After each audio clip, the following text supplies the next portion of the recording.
over me. While I'm head first in this water, trying not to sink. Barely swimming, but see millions there on fleek.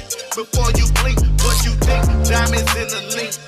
Shining like a race, whipping with the high beam.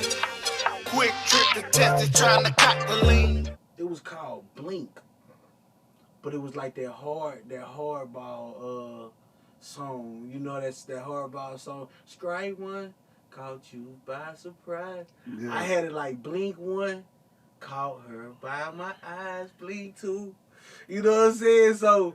Yeah. That boy player back in the day, boy. For the I'm tell you, boy, hey, once a young boy realize he like a girl, man, so I can't wait till my son come to me that day with that shit there, boy.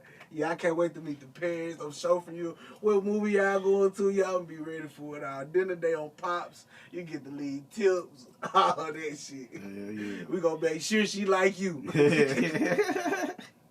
For real. For real, man. That's cool as hell. All right, man. How would you describe the music that you typically make? Oh, I will describe the music I typically make. Well, I made sure that before I even released Big Pretty Women, because it sounded like, I ain't gonna say it sounded like a dance song, but since I'm particularly talking about women and the thrill of the chorus, people would have looked at it like I needed somebody to twerk when I really don't. Because if you ever go listen to Big Pretty Women, it's really a trap song. It's just me rapping how I feel about big women. You know what I'm saying? Big Pretty Women. It ain't no shaky ass type shit. It's just, hey, ain't no way he snap like that about us. You know what I'm saying? It's on some shit like that. You know what I'm saying? But I would describe my music in a trap genre. You know what I'm saying? A trap genre. Because I talk about a lot of trap shit. But I also would say it's some realist music. Put it like that. It's no fabricating. I'm not finna tell you about 1,000 shootings, 1,000 murders. I'm not trying to speak upon no gang, religion stuff. I'm trying to speak about money, wealth, of course, God. You know what I'm saying? It's motivation. It ain't just so rowdy. You know what I'm saying? I describe it in my own lane, because of course every artist will say that they're in their own lane, but I really say if you was to listen to me and listen to 5 guys, you would say I'm the only one that sounded different. That's just my opinion, because I would listen to 5. I would go through Instagram and I would listen to everybody that's supposed to be the upcoming artists or who's hot right now, who got you know what I'm saying. Except for this one guy, this one dude named Infamous. Man, that nigga that hot. Like he made me happy to be a fat nigga that want to rap, because he making it hot, but like he going too far over their head. He's going, that nigga that hot. He's so far over their head where they might not give him no play, because you know they like ABC. And motherfucker don't understand. Drake and Big Sean was some of the highest quality paid rappers, and all their music is ABC. You comprehend it real good, even with their big words. You comprehend it real good. You know what I'm saying? But I would say I'm not super different. But if you was to really just listen to my music compared to some people that's coming up right now, or go pick 5 people, you would say all 5 of them sound alike, and I sound different. That's how I place my music. Cool. Hell yeah. You right too. They do all rap. 1, 2, 3. You know what I'm saying?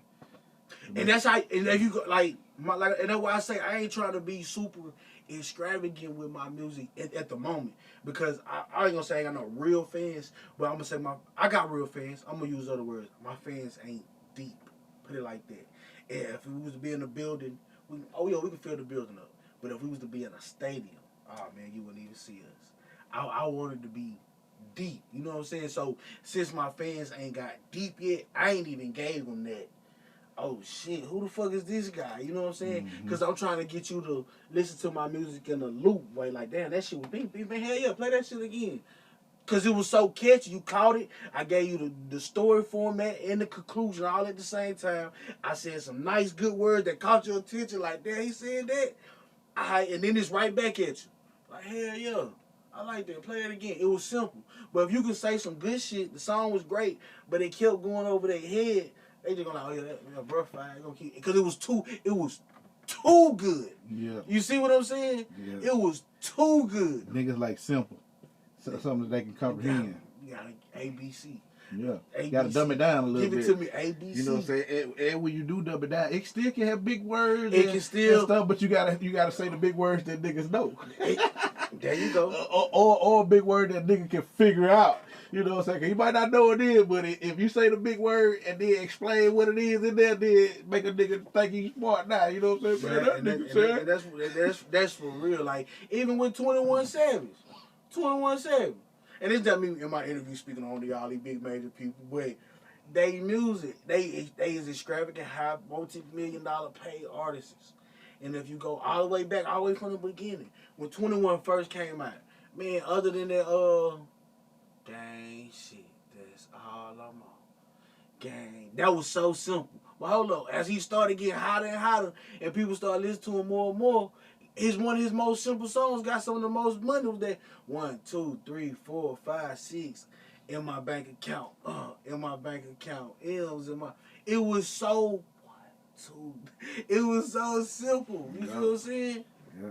Well, I think too though when you get famous, it's easy to make simple shit, cause you got them fans already. So that's the easy shit really just catch. Cause so you know, what did I just say when I say I ain't gave it all to him? Because I got loyal fans, yeah, but my fans ain't deep. And when I mean deep, I'm talking about them people that's buying it. I'm talking about, oh, such just dropped. They bought it and purchased, didn't even look at the cost of none of that. They just hurry up, bought it so they can have it in their music collection. They can play it with no commercial, and they can go straight to this. They ain't check to see out the price. Like, you looking for the pre-order people. Yeah, when your fan base so deep, you're like, man, he sold 100 units in 1 hour. Yeah, you're like, what? He just sold 100 units and they haven't even dropped yet.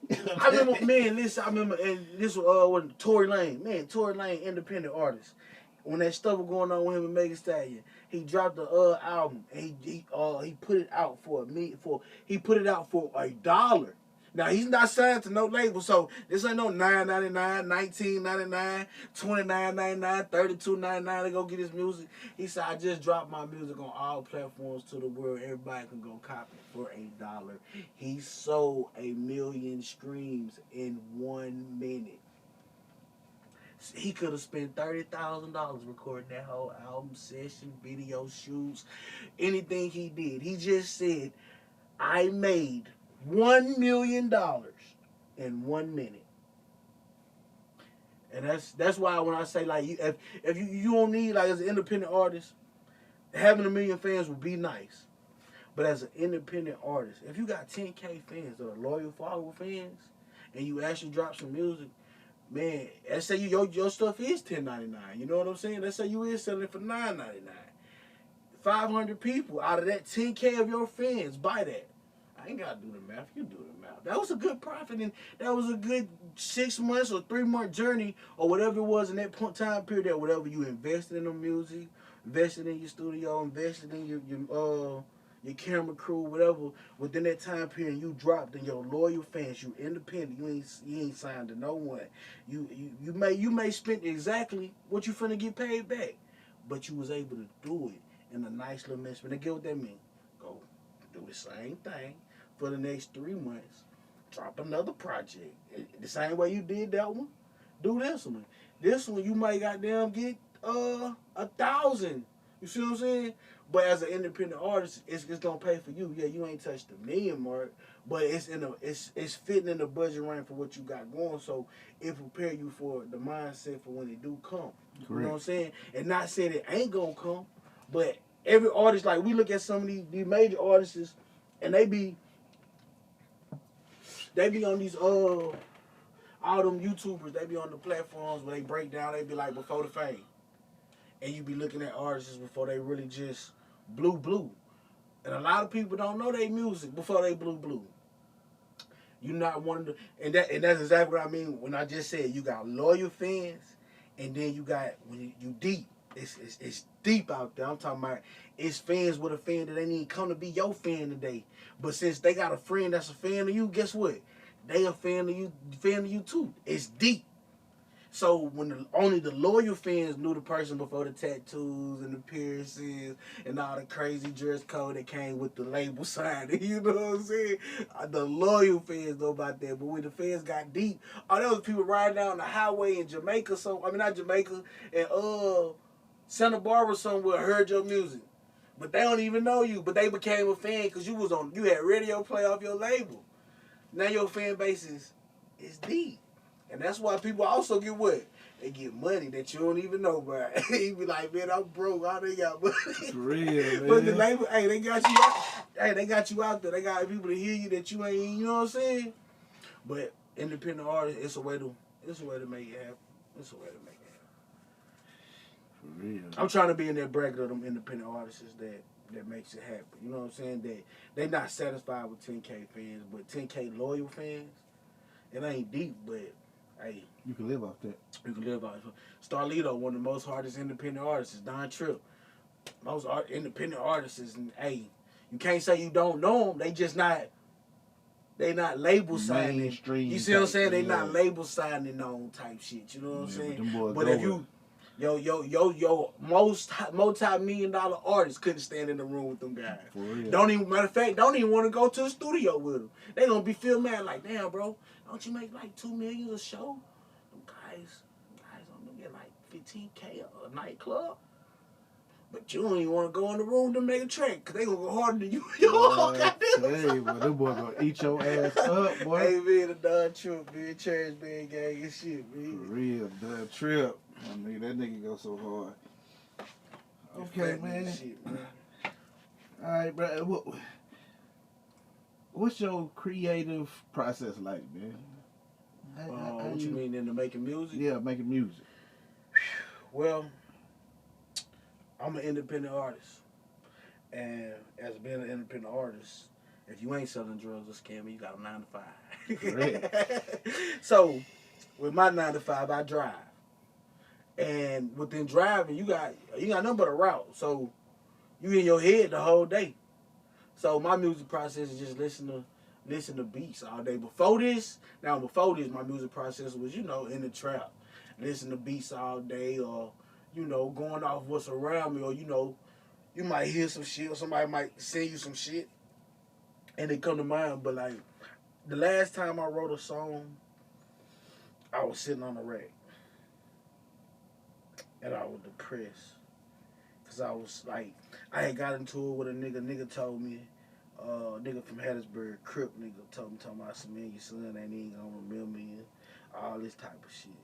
Man, it's probably like, this was in the satellite part. This ain't even in prison part.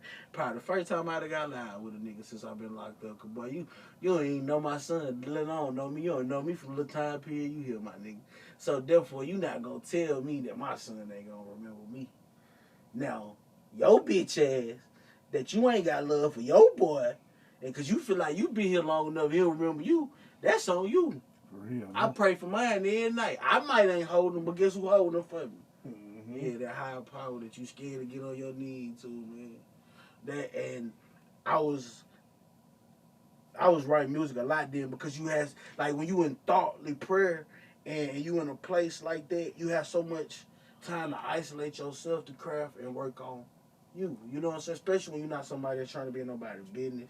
You ain't trying to be the fall guy. You ain't trying to be the big guy. Yeah, you just trying to.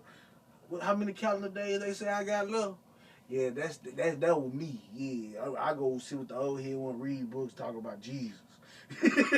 That was me, bro. And my music process, like I say, as a kid, I thought I could sing, so I wrote so much music before I could ever touch a studio. When I finally touched the studio, I couldn't sing. So I got so much shit since about 6 years old, bro, of compass books of shit that I'm talking about shit that I have made up, shit that I never lived, shit that before I even lived, I was writing about it, and then I ended up living. And it was the same as being on the rack, my nigga. Everything that I said I was gonna come out here and do, since I feel like I ain't never feel like a motherfucker forgot about a nigga. But like, if you know me, I sure love everybody around me, man. I'm like, money is just money to me. I don't care about no goddamn money. Money, this shit ain't gonna stop printing. Like, we can't take it where we don't go nowhere. So long as when we around each other, we can be happy everything can be cozy and be good. If it takes some money to spend for that to happen, man, I can care less about it. We be broke today and get it all back tomorrow. But life and thinking the desire to act on it, man, when I was locked behind that cage and knowing that don't nobody owe me shit. What got me here is me. But for me to leave something and it not be positioned how it's supposed to be, and motherfucker just treated me in kind of way, that's what had me like, okay, that means you gotta be able to put yourself in position to never be done that way again. You know what I'm saying? And anybody that ever mistreated you, it ain't that you have to go mistreat them. You just gotta go stand on all business with them. You see what I'm saying? And I did everything I said I was gonna do when I was locked behind them walls. And that's why I'm saying so much stuff built up in them books since a kid to going I got a shoebox on everything, man. I got a shoebox. That big. I got two shoeboxes. Two shoebox and a book bag of everything that's from prison except for my prison wristband, guard wristband, my ID brand, cause all that type of shit I burnt it. I set that shit on fire when I got out. I set that shit on fire. All that shit they give you classification type shit. I set all that type of shit on fire. Cause to me, I believe in that type of shit. You gotta burn away and forget about the past type shit and look forward. And that's why I was with that burning that shit. But I got shoe boxes and a bag full of all my shit and music. I ain't looked at none of that shit since I've been home. I'd have moved twice. Matter of fact, I'd have moved 3 times. And it get moved with me. And I go put it somewhere in the new spot. But guess what? I don't never open it up. I don't go back through looking at them yellow envelopes, looking at tracks and songs and shit I made yet. And this also another reason why I ain't did it. It's because I feel like it's some shit in there that's great. That once my fans get deep, I can get them that type of shit. Right now, I ain't gonna say my loyal fans don't deserve it, but I'm giving them enough to keep them like, damn boy, tone hot, yeah, tone fire. I'm giving them enough to be like, oh, appreciate you, bro. I'm giving them enough to be like, yeah, tone hot, tone fire. He got this shit. And not to speak on nobody else from the city, but it's this other artist that's from the other side. He's from the same city, but he's from the other side. And we fuck out tough.